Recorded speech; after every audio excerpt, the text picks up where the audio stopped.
You all know the legend, Satoshi Nakamoto, a hidden genius who launched Bitcoin into a world broken by 2008's financial betrayal.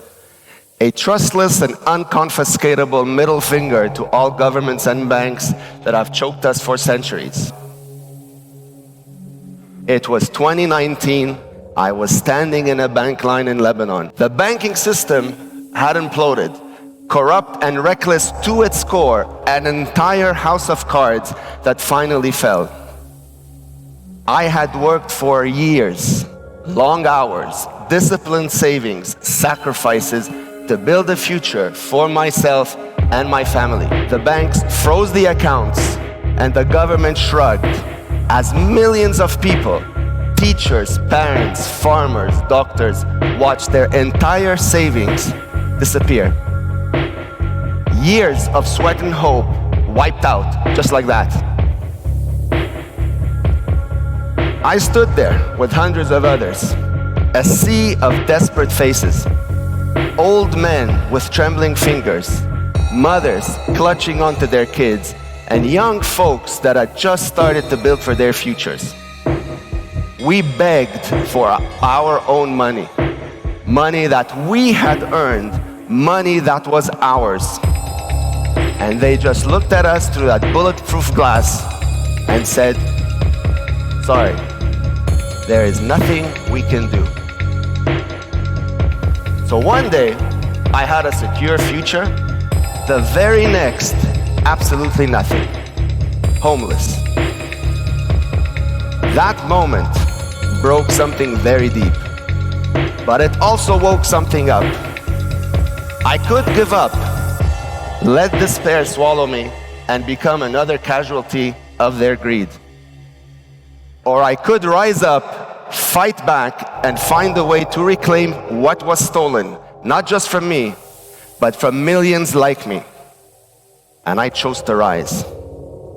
That choice ignited a quest, a burning need to find out why this happened, how it was even possible, and what could be done to prevent from happening it again. I dove into the history of money, the lies we've been fed, the mechanics of a system that was created to steal and keep us down. And that search led me to Bitcoin. At first, even I didn't get it. Digital cash, no central authority, sounded too good to be true. But the more I read, the more I learned, the more I understood, this was not a tool.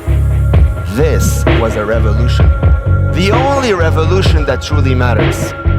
Because you see, Lebanon was not the exception. It was the rule. And I'm sure some of you have felt this too.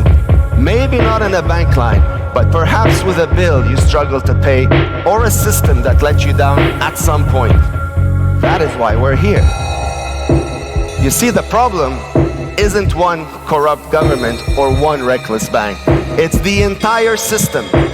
A global web of financial oppression where those in power print money out of thin air, devaluing our time, our labor, while they live for free.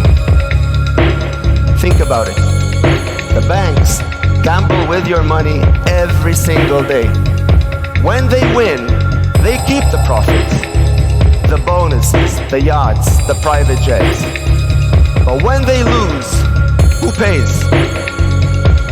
You do. I did. We all do. They call it a bailout, but this is nothing more than theft with a fancy name. A system where your savings aren't even yours. They are fake digits on a screen that can be erased, confiscated, and erased whenever they decide. And here's something else they don't tell you. When your world collapses, no one is coming to save you. Not the IMF, not the local bank, and not your government. Especially not your government. After Lebanon fell apart, I didn't just lose my money. I lost an entire belief system. See, I was raised to think that if you work hard, stay honest, follow the rules, everything will be just fine. That is the lie we've all been fed. Because the rules were never made for us. They were made about us. Designed to keep us trapped in a machine that only serves the parasites who created it.